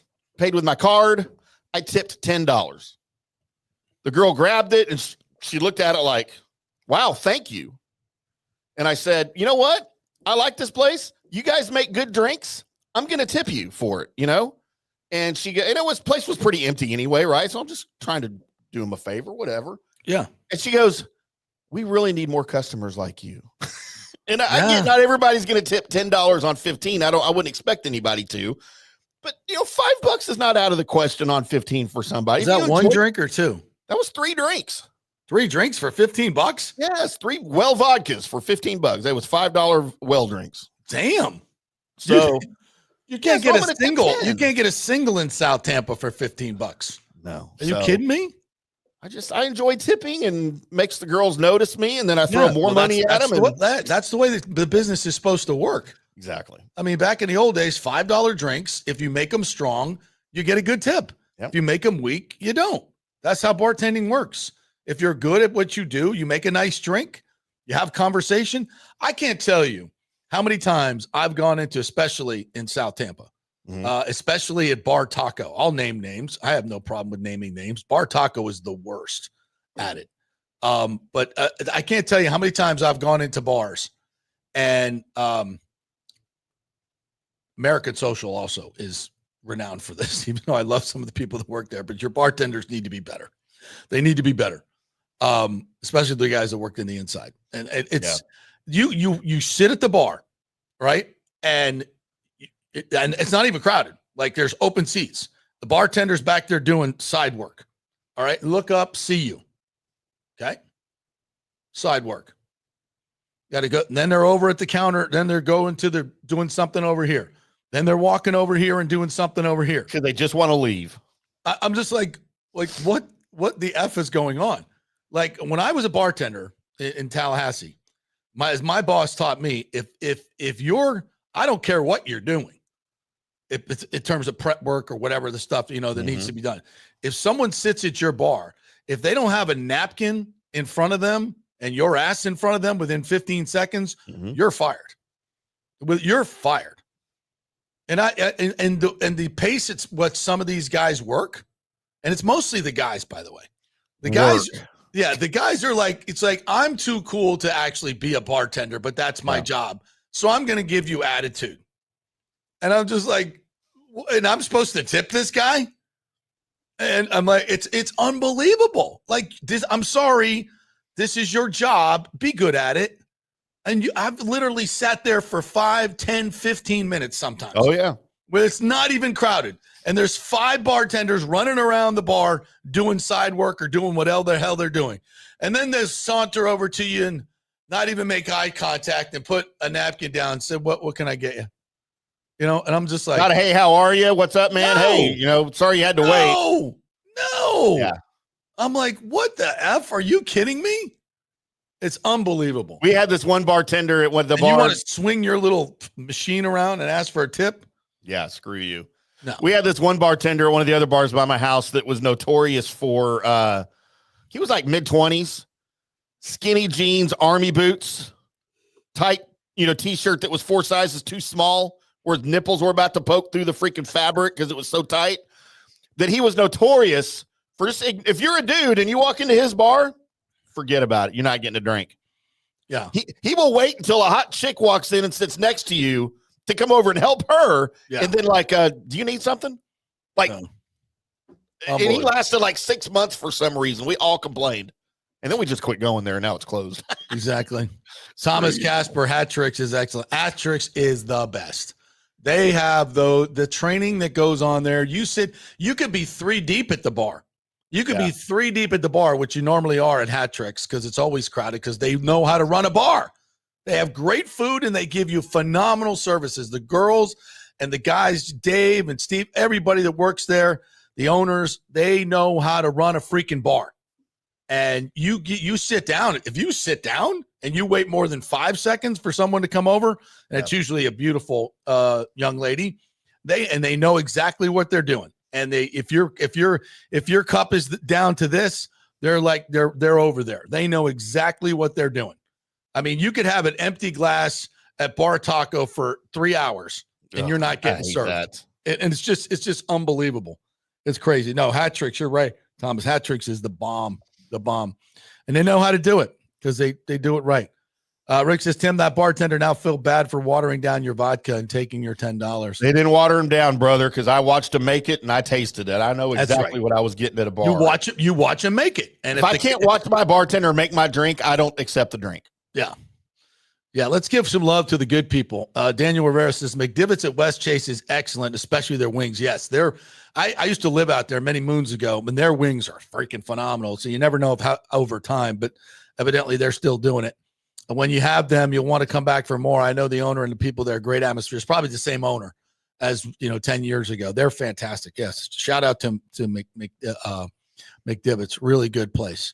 I was in went by Riveters the other day. We're trying to do a little deal with them, and they do all their cooking. Everything is fresh. Like you can tell the places that do it fresh and aren't like totally institutionalized, with all their stuff. And had a ribeye sandwich there that was absolutely fantastic. I mean, really, really good. Fantastic. So, and it's kind of an indoor-outdoor place. It's Riveters. It's near Raymond James. It's really cool. All right, what else we got here in the comments? Rick says the attitude may be because you're sitting at the bar with your sunglasses on inside and ask the bartender, "Do you know who I am?" Shut up, Rick. I don't do that. I mean, he's not wrong. Except sometimes. On Thursday, Friday, and Saturday. I do that sometimes. Oh, by the way, so I'm walking home last night after the post-game show in front of the JW Marriott. And this rather inebriated fellow walks up to me. He's like, "Dude, did you see what happened?" I'm like, "No." It's like, "Yeah, somebody jumped off the top of the JW Marriott." And he shows me a picture of the body. Like he was walking by, like right after it happened, before the police even got there. Oh, yikes. Yeah. And so, I guess somebody fell or jumped or whatever off the JW, and he was right in the trolley tracks. Oh, the body was the picture. Yeah. And it's just, you couldn't really see anything gory. It was just like a guy with a hoodie. And so I haven't found out the details on that, but they put in a rooftop bar up there at JW Marriott, and Ashley sent me a picture of what from their website, which I think they've since taken down. And it's always hard with the glare on this to show it to you. But anyway, if you can see this. You can always text those to me ahead of time and I can put them on the screen. Yeah, you can kind of see that. You see the railing there? Yeah. See how low that is? Is that abnormally low? Don't get drunk there. Depends on what code is. There's got to be a code, like a minimum height. They probably went with the minimum. Yeah. Yeah. I mean, I don't know what, I'm not trying to cast any aspersions or anything, but I looked at that and I was like, wow, that's like, it's barely to the top of the chair. Yeah. It just seems a little, I'm like sure it's 40 the, inches, I'm sure it's about the code. 40 inches. Yeah. Yeah. I'm sure it's the code. I mean, obviously they wouldn't build it by Amonca, but I'm like, for a rooftop bar, I would think there'd be something. Yeah. I mean, if somebody got in a fight there, like a knucklehead's got in a fight, somebody could easily go over that. And I don't know if there's a ledge underneath that because I can't really see. But anyway, somebody fell and there was traffic and that was like just before the game. So weird. I don't know. When Johnny and I were out there, what was it, October? Whenever we were there, the two places other than the patio was a regular stop for us because I had to go to the patio. Plus, I met one of the waitresses there and had to go back and see her a couple of times. But the two places we made one stop at that I probably enjoyed the most were the Wing House. Yes. Grill on over by Ray J on Columbus. Yes. And then also right there down the street from it was Miller's Ale House. Miller's Ale House I've only been there a couple times, but they do a nice job with their food. Their food's really good. Really good. That's a chain. But they do a nice job. Service is good. They're very professional. As with most of those type places, everything's overpriced these days, right? But they do a nice job. I do like them. Their food is really good. Lonnie Wilkins says that because American Social is too just over serving Ric Flair. Every time I go there, I see Ric Flair, and he's holding court. It's great. Funny. Yeah, it's fantastic. Yeah, and I love American Social, by the way. And their outdoor bar is fantastic. I love American Social. Love their food, love their atmosphere, love everything about it. Plus, they're Knowles. We love them. But if I had one criticism, I would say some of your male bartenders need to be trained a little bit better with their customer service. But the food's great. Love the food. Their burgers, and they got a great happy hour. Like you can get their burgers are fantastic. And you can get burgers and fries at happy hour for like $8, which now is ridiculously good. And get $3 beers. Their happy hours now really are the only way to go. And you can find some really, really good deals at happy hour. And American Social has a fantastic happy hour. And there's a new place underneath American Social, which I have not been to, right there on the water, that people say is pretty cool too. So I have to check that out. What else? There was another place that we went. The first place we stopped at, I think you were supposed to come meet us, or maybe you did meet us there. when we first got there that day from the airport, what was the name of that place? Little bitty place. Oh God, you're asking me to recall something from months ago? It's just from October. Months ago. Donnie to ask him the name, but I really liked it too. But it was a little place we went to. Where was it? Yeah, in South Tampa? You met us. It was, because we were headed from the air. We just got back or just flown in, and it's the first place we went to. Johnny said he used to go there all the time. I texted him to ask him because I can't remember the name of it. Was it over by the mall? I don't know. I'll hear from him and I'll update because it was really good too. Lonnie Wilkins says, remember the servers would complain about tips and then wouldn't tip out us barbacks for stocking their bar in ice and trash cans all night when we're hopping, and that wouldn't tip us even 5%. Well, that's bull crap. That's bull crap, man. When I was a bartender, I took care of my barbacks. I did too. Hell yeah, because they help you make money. Yeah. They all the ice, all the restocking, the glasses, everything. But that's when we were working on the idea that you had to get volume out. Not only for your boss, but for you, for tips. The more drinks you make, the more money. I don't understand these guys like working at snail's pace, It's like a sloth pouring a drink. I mean, and it's like 6 deep, man, and they're just working at some absolutely ridiculous slow pace. And you want to be moving. Like if I'm going to be here and we're all going to get drunk and make some money and let's do this. Yeah. And let's have fun while we're doing it. Those people don't look like they're having fun while they're at work. I bartended because number one, the money was good, but number two, it was a lot of freaking fun, man. I love my job. Oh, I love bartending in college. I was like going to a party and getting paid. Well, yeah. Shift shots. Yes, shift shots, absolutely. And then someone you didn't like would get the Matador. Yes. You ever serve somebody a Matador? Yes. Nasty. Too bad. Yeah, nasty. I don't know if we should tell everybody what that is or not, because the little rubber mat that sits in the little crevice at the bar and soaks up all the extra alcohol when you're pouring it. You fold it up and you pour it in a glass. There you go. Have some of that. Here's your drink. It's not going to kill them because there's too much alcohol in them, but Lord knows. Especially the places that don't clean the mats very well at night. Daniel Rivera says, my rule for tipping is 18% minimum to a high. It's 20%, sometimes higher if the service is very good. Yeah, absolutely. What else we got here, boys? The tip is for the tech guy that runs the touch screen thing. He probably siphons it all off. Yeah, right. Yeah. Lonnie Wilkins says their Porsches make me feel like Andre the Giant for sure. JP, yeah, Panera. It was Belmar Saloon. Belmar Saloon. Oh yeah, Belmar Saloon. Nice, good local joint. I love that place. Yeah, man. nice, real nice. Food cool was place. great too, man. Yeah, food's really good. Yeah, little Belmar Saloon. Yeah, down on Manhattan. Absolutely love that place. Lonnie Wilkins says, the kids at Lowe's and Home Depot load bags of cement and lumber can't get a crisp $5 bill. You can't tip them? That's weird. I didn't know that. I worked for a grocery store when I was 16, bagging groceries and then delivering, the cart. They called us the courtesy clerks. Yeah. At Winn-Dixie grocery store. And we used to get tips, especially from like old ladies, all the time. They throw us and this was like 1985. Yeah, you can't tip Publix, man. Throw you $5, man. $5 for delivering groceries. That was more than I made in an hour. I know. That was good stuff. Why isn't the media chasing down Ed DeBartolo to ask him his involvement? He's a known guy. If somebody can find him, I'm sure. I've tried to get a comment. You're not getting a comment out of any of these guys. Everything is super secret. All right, we're going to take a quick break here. When we come back, Eric Erlandson will join us and talk some of the Lightning hockey. We'll brought to you by the Golden Diamond Source. Pop that question. It's the Golden Diamond Source, folks, 3800 Olmonton Road. The best staff, the best selection, the best everything at the Golden Diamond Source. Back in 3. Stay with us. Hey, JP here for my concierge medical professional, Chris Lugo, PA. You've heard him on the show for a couple of years where he shares invaluable medical, nutritional, and supplement advice. With Chris, it's like having a medical provider as your best friend.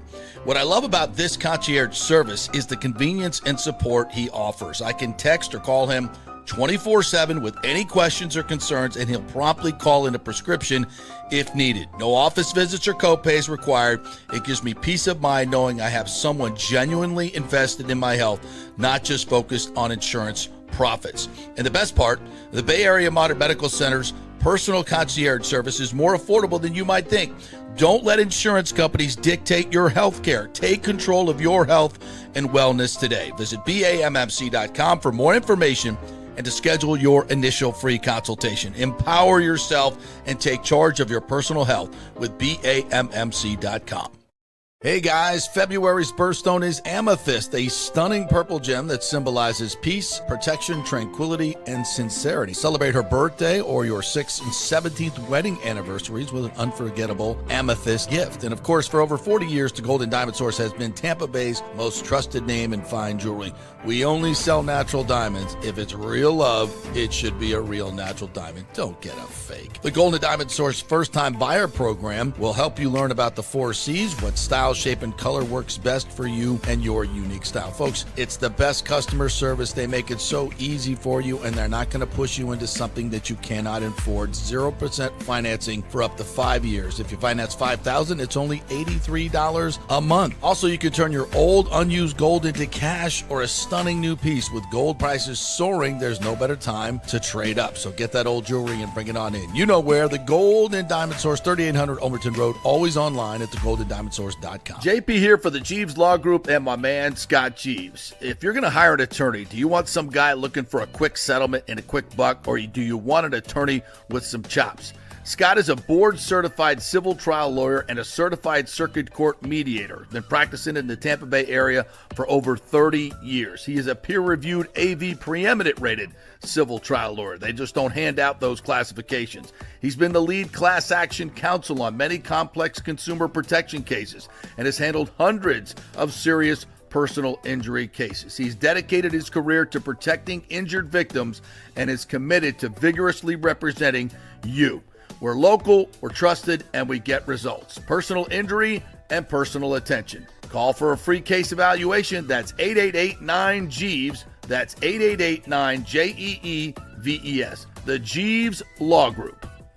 Let's go. Right now. Back to the show on FanStream Sports. All right, welcome back to the JP Peterson Show here on this Freaky Friday. We got hockey this weekend. We had hockey last night. Boy, did we have hockey last night. That was a crazy game. Let's welcome in our good friend Eric Erlinson from LightningInsider.com and the Lightning Radio Network. What's up, Double East? How are you, partner? I'm good, boys. How are you this morning? Good. Where are you at? Emily or Brandon?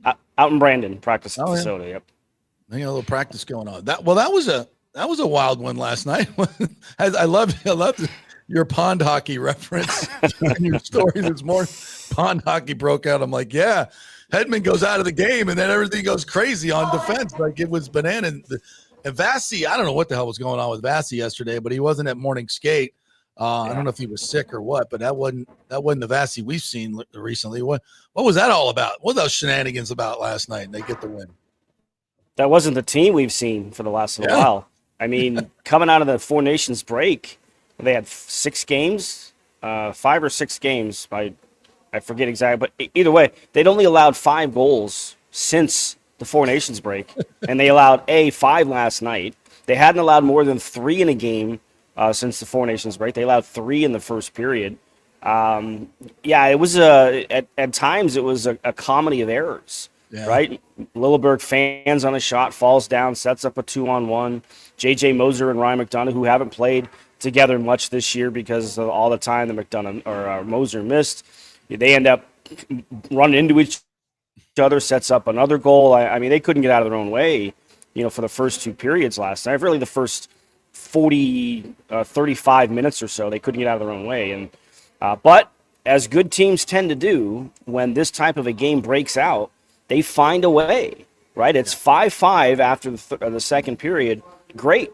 You're in a tie game. Go out, win a period, you win a game. They get to go early in the third. They defend well enough the rest of the third period. Vazzy came up with some big saves in the third period, and they found a way to get 2 points out of a game that, but my mentions were people giving up on the game after it was 5-3. if you thought that game was over 5-3 against the Buffalo Sabres, you haven't been paying attention because they've blown, I think last night was their 7th multi-goal lead that they've ended up losing in regulation. So they give up goals. Yeah. I think they gave up 3 to the Sharks the other night, and they were in a tie game, and San Jose beat them. What went on with Kucherov in the second there after the giveaway that gives Buffalo their, I believe, 5th goal, gives them a 5-3 lead, and then he's coming off the ice. He gets hit with a puck, but I don't think he was going to play a lot in the rest of the second period anyway at that point. No. What happened there? So he did have a little bit of a dead leg. There were, I think, shots of him kind of trying to squeeze it out of the leg a little bit after he was hit, trying to get off. I don't know if he was getting on the ice or off the ice, but he was hit with the puck, and he was down the tunnel a little bit doing that. But I think he was told to take a seat after that anyway. And the image of him sitting at the end of the bench with his gloves standing upright on the edge of the bench there, and he's got his arms folded. He's not going out on the ice. It was a little comical at the time, and how ironic is that the 2 goals that were scored to make it 5-5 were both with what would have been Kucherov on the ice, right? Nick Paul went out, ended up being the 4th goal that Jake Gensel scored. Paul makes the play along the boards to kind of set it all up, and then Kucherov doesn't go out for the power play, and Brandon Hagel makes a great play to set up Gensel for his hat trick goal. So, it was funny. And then listening to John Cooper talk about it last night, he said he wouldn't read a ton into that, but I don't know, when you bench a guy like Kucherov for the final 7 minutes per period, we're gonna make a big deal out of that. Yeah, sorry, Coop. We're gonna have to draw a little bit of attention to that for sure. How do you think Yanni and Oliver Bjorkstrand played last night in their first game with the Lightning back? Yanni looked like he was a little overhyped to begin the game, which is understandable. I mean, he comes back, and the reception that he gets that you knew he was going to get from the crowd, I think, as energetic as warm-ups. Yeah, so it took him a little bit to kind of, rein it back in a little bit, but then. There were a couple of scrums, and there was Yanni right in the middle of it with that big smile on his face coming out of it that we see so often. So he was kind of back to being that guy. Delivered a couple of hits to try and get the team, fired up a little bit. And Bjorkstrand, I think he's going to have – it's going to take him a little bit longer, I think, than Yanni to kind of – because, he's never been traded in season before. He's only played on 2 teams in his career. So he's going to have to find his way a little bit. I think that's why they put Gordon and Bjorkstrand on the same line to start last night. I eventually think that Bjorkstrand's going to play with Cirelli and Hagel. Just makes sense once he starts to figure a few things out. Look, for Bjorkstrand to get the goal and the game-winning goal in the third period, what a way to introduce yourself to the team. And to listen to him talk about it after the game where he knew the puck was on Nikita Kucherov's stick. Yes, Nikita Kucherov played in the third period. He knew, hey, Kucherov has the puck on his stick. Something might happen. I'm going to hang out around the net. And it shows you kind of how his thought process is already. Good plan. How do you think Yannick's going to figure in? On the 4th line? Who with Glendening? And what do you think? I don't think he'll go 4th line. I think that 4th line will probably stay Glendening, Gergensons, and Chafee, depending if they go 11-7 or not. I actually kind of see him maybe moving to the wing a little bit. And, if Nick Paul is the guy that, he was up with Cirelli and Hagel last night, if he kind of goes back into a third-line center situation, I can see Yanni on the wing because, most good centers in this league usually end up on the wing later in their career anyway. And then that gives you 2 guys that can take face-offs as well, right? I mean, Coop has done that quite a bit where he has 2 guys that can take face-offs on the same line in case somebody gets kicked out. So I eventually see Yanni more of a third-line type of situation, and Bjorkstrand second. But you know what? The great thing now is you have a lot more versatility than you might have had a week ago. Yeah, true. Eric Ernston joining us here, lightninginsider.com. So I don't anticipate we got 3 more hours for JBB to make a move. Do you anticipate anything else happening? They don't have a ton of space, right? They're just under 800,000, and then if you move somebody out, then whatever that salary goes out adds to that is what you could potentially bring in. Julian didn't sound optimistic when he spoke on Wednesday. but we've heard that from him before. Yeah. So exactly. it wouldn't surprise me. I'm not expecting it, but it wouldn't surprise me if maybe they tried to bring in some depth on defense, because you look at what happened last night. You lose a Victor Hedman early in the game. If that happened in the playoff series, you want to have a little bit of depth maybe to do it. And look, we've been talking about right side defensemen a lot leading up to the trade deadline. But after last night, maybe you're talking left side just in case, because I know you've got Moser who can play both, and he's played a lot of right side this year. He is a lefty. Maybe it's the left side depth, because they don't have a lot of left side depth down in Syracuse. No. Is that the one glaring need that you think the team still has, is depth at defense, or is there somewhere else that you can see them maybe making a move for? Yeah, I don't even know if I call it a glaring need. I would call it something a luxury depth, right? Like we forget about Max Crozier quite a bit. I think he's NHL ready, just not a spot for him right now. Right. So he's been down in Syracuse most of the season, but he came up mid-season and looked really good. So I would think that if they're looking to kind of fill something that kind of makes them a little bit more comfortable, if you're talking about a playoff series, I think it is a defenseman for sure. I think they're fine on their forwards. I mean, bringing in Gordon and Bjorkstrand.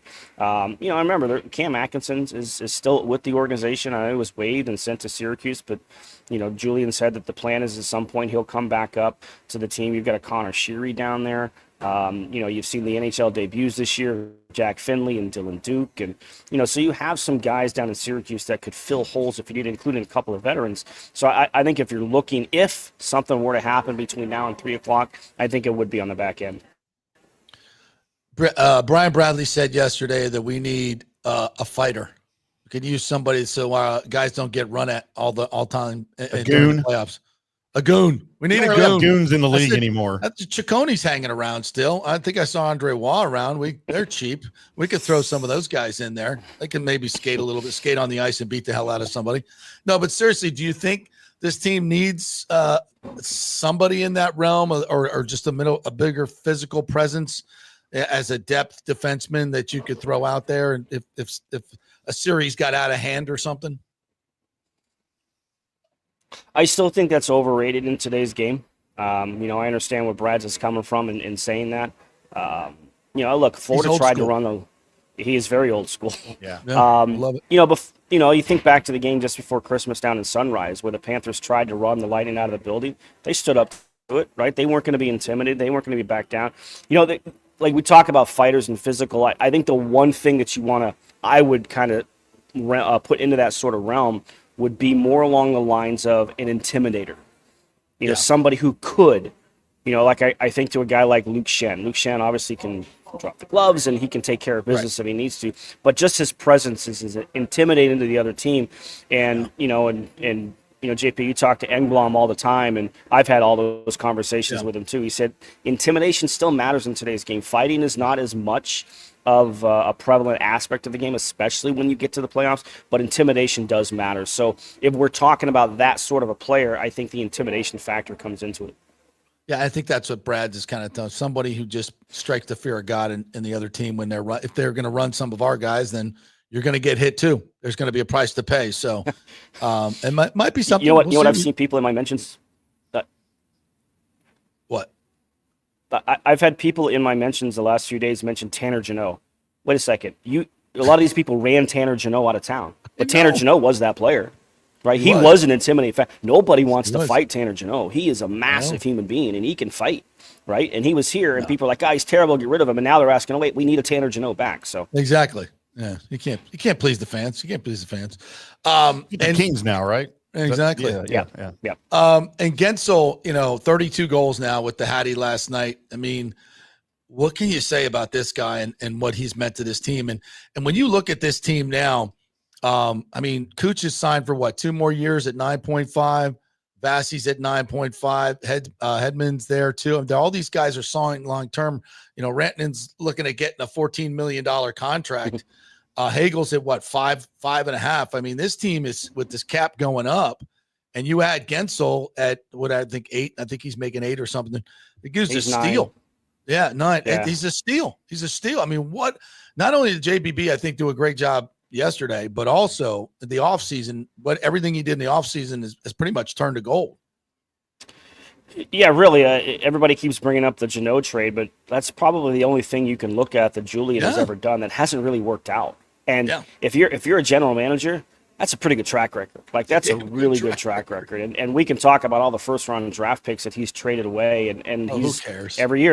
Every year except for last year, he's involved 1 or 2 first round draft picks. But it's turned into a Brandon Hagel. It turned into a Barclay Goodrow and a Blake Coleman that helped you win a couple of cups. Stanley Cups. Yeah, and that's what you're chasing. And I love JBB's attitude towards that. That basically says, look, because at the end of the day, a draft pick in 2027.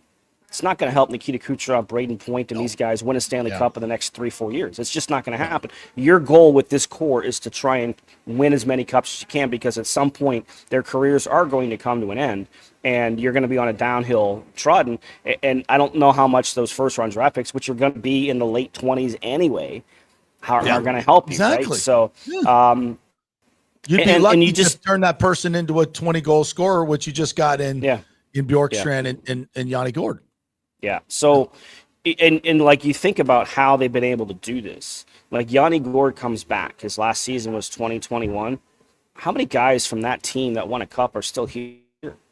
So Julian has been able to retool this team on the fly and still keep them competitive despite the flat salary cap, despite all the players that have had to leave. I mean, you think of the Killorns, the Palats, the Tyler Johnsons, the Steven Stamkoses, all these players that have had to leave under the cap, and yet he's found a way to bring in a Nick Paul, to bring in a Brandon Hagel. They hope to be able to, keep Bjorkstrand on. He's got 1 more year left on his deal. They hope to be able to keep him around as well. And with the cap going up, that possibility certainly exists more so than it would have a couple years ago. So, he's done a tremendous job of making sure that this team remains competitive, is in the mix, and is in the conversation for a Stanley Cup.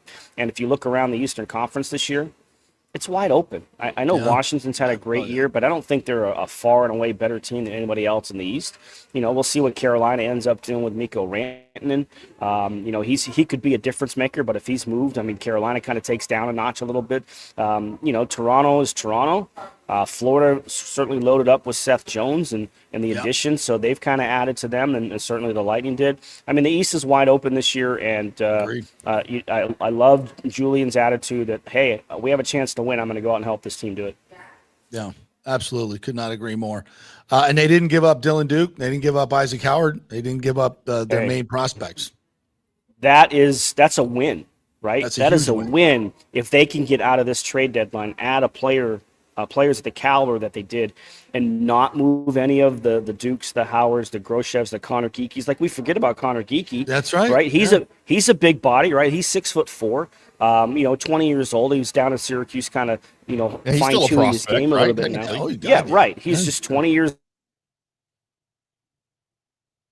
old, right? So, we think about these players, and, when Julian asked about that the other day, he said, when you have those type of players in your system, you know what you have. And you know that they're closer to helping out your team than a first-round draft pick in 2026 or 2027 or whatever it is. So, if they get out of this by 3 o'clock today without parting ways with any of those guys, that's a win for Tampa Bay for sure. F the picks. Who needs them? All right, Eric. Tell everybody how they can get Lightning Insider, and they must get lightninginsider.com. You must do it. Hey, that's the website, right? There's 2 opportunities. There's a monthly plan for $4.99. There's a yearly plan for $40. Costs you less per month than heading down to the whatever coffee shop you want to go to. Or a Happy Meal. Or a Happy Meal. It's way less. Happy Meal is $7. Come on. And like I say, if you want to support still being able to come on to shows like yours and my social media feeds and everything else, that's the best way to support it, is to go to the website and sign up. Yes, please do. All right, Double E's. Thanks, man. Appreciate your time. As always, we'll see you on Saturday for the Bruins. Yep. Thanks, buddy. Yep, should be a fun one. Yep. All right. We got a couple minutes left. I want to get to some more of these tips. Michael LaRue says Stephen A. Smith gets a 5-year, $100 million deal from ESPN. Another bad ESPN contract. Who is ESPN negotiating against? Well, I don't know about you, Michael, but I hate Stephen A. Smith. And because most people hate Stephen A. Smith, that is a wise investment from ESPN, because he is probably their biggest moneymaker on the network as far as driving ratings. As far as driving ratings, I guarantee you he is. Hunter Tubbs, we will do this next week. All-time Rays lineup. Let's do that next week. We'll get you guys to jump in as well. Mine might have Carl Crawford. Oh God, yes, absolutely. The great Carl Crawford, maybe out in left field. Yeah. Michael LaRue says the Rays aren't going to Orlando. They barely support the Magic and their MLS soccer team. Truth. Is there some beef going on with Stephen A. Smith and LeBron? Oh yeah, so Stephen A. Smith was bad mouthing Bronny, and then he called LeBron a bad dad. I agree. Well, and I agree with both of those things. things. Stephen A. Smith said, by the way, did you see him go? He went on The View and just eviscerated those girls. Yes. Yeah, that was, I like Stephen A. I mean, I don't agree with all the stuff that he says, but I think he's more balanced than a lot of people, to be quite honest. Yeah, I just prefer because he's a basketball guy, right? He came up with NBA stuff, and I didn't like it first when ESPN was forcing him into other sports to talk about football and talk about baseball, because he clearly didn't have the knowledge that he did of the NBA and those players. But he's made it work. I mean, I get why they did it. They want to expand that product, that Stephen A. is a product for ESPN, and they wanted more exposure for that money-making product. So I get it. I didn't like it at first. It's whatever now. He's a cantankerous personality, not nearly on the level of Skip Bayless, but he's up there, and I have personal hatred of Skip because I knew Skip personally back in the day here in Dallas, and I don't have that hatred for Stephen A. Smith. I just think he's a contentious personality. $100 million. Yeah. $20 million a year. I'm a little surprised it wasn't more, to be honest with you. But they weren't bidding against anybody. How do you recoup that? Dude, are they really selling $100 million worth of advertising on his show? I mean, I know $100 million? That's a lot of effing money.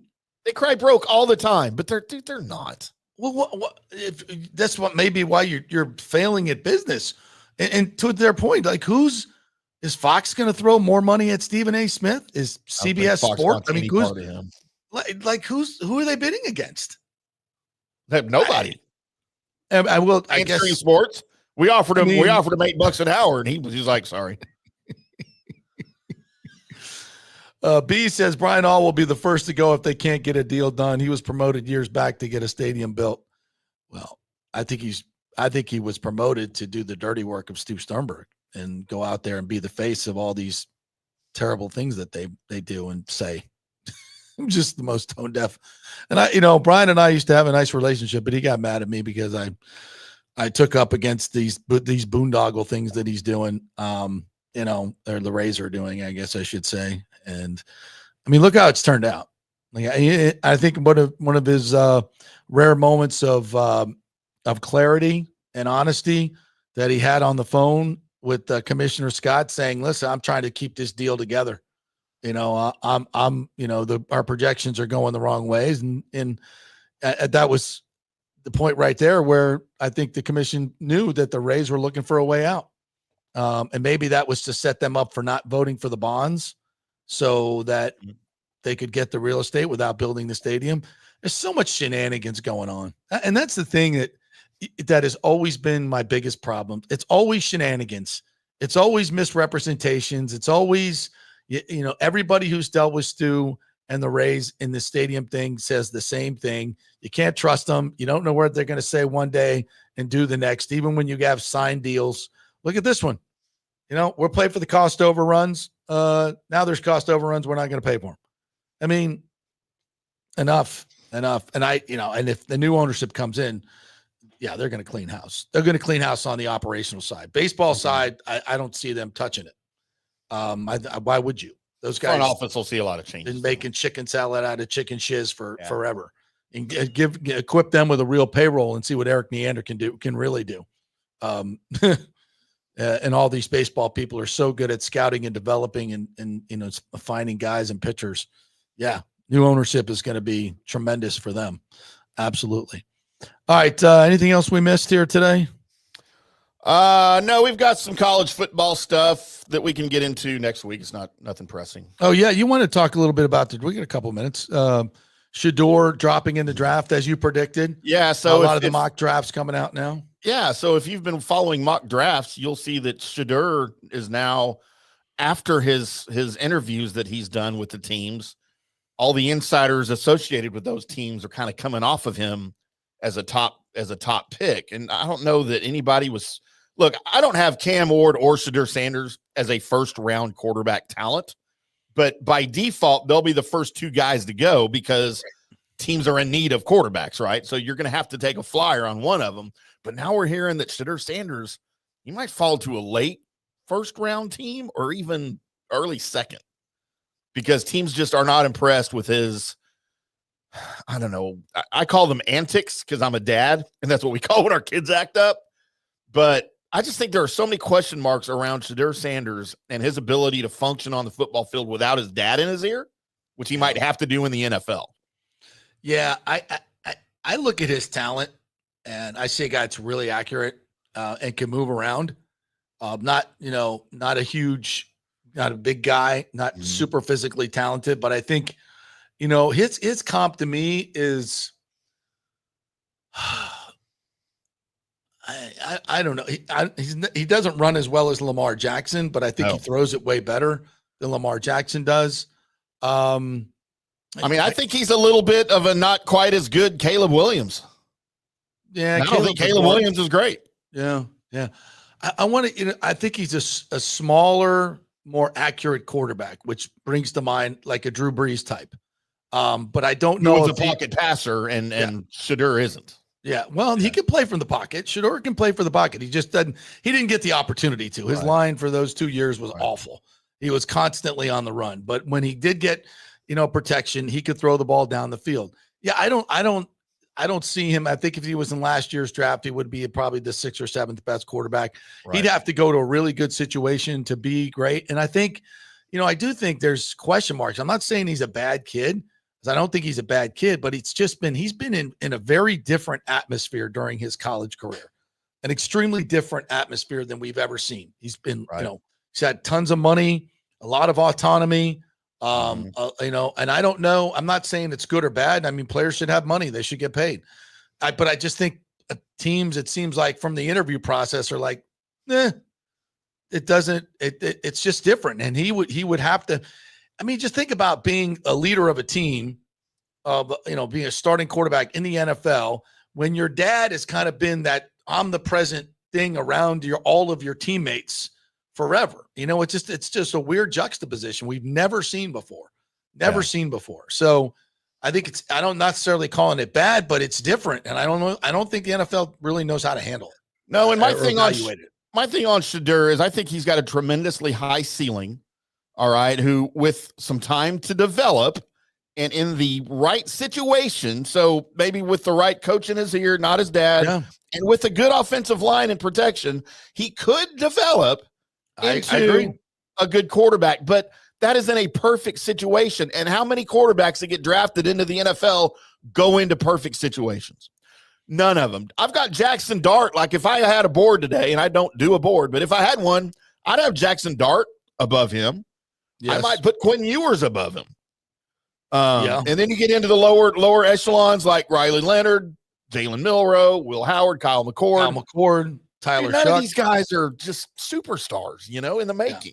Yeah. Dylan Gabriel, I think is reminds me a lot of Michael Penix to become. He's a gamer. I know he's only 5'11". He's got some two in him. Obviously, the left hand. Jalen Milroe. I don't get. I don't either. Like West Bowl, and he I'll give you a pro. I'll give you a pro comp of Jalen Milroe right now, and it's Anthony Richardson. Yeah, who isn't good, and we didn't think he was going to. But at least Jalen has a lot more snaps under his belt than Anthony ever did. So there's that. But you're talking about Tyler Shuck from Louisville, and who's transferred everywhere. Yeah, as a top 10 quarterback in this draft. And I watched him spare us all to death in Lubbock for 3 years. And he was hurt every year. But he is your prototypical. He's 6'5". He is a pocket 220. Yeah, and he's got a cannon. But, dude, he didn't impress anybody on tape. His measurables aren't fantastic. There's just nobody in this draft quarterback-wise, and that's why I hate it for the Browns, who desperately need a quarterback at number 2. They might not even take a quarterback at number 2 now. Yeah. We should be having this the stupid Peyton Manning versus Ryan Leaf conversation between a couple of guys this year. And we can't have that because they all suck. All right, we'll do more on this next week as the draft gets closer. We got lots of time to dig in on that. We got a little hockey this weekend. The Boston Bruins in town, 3:00 tomorrow. So I will be there for that shenanigans. And we'll be back on Monday to report on all the good stuff over the weekend if there's any more trades in the NHL. Thank you, Timmy. Great job. Big thanks to Evan Klosky and Eric Erlinson who joined us today. Have a great day, everybody. We'll see you on Monday.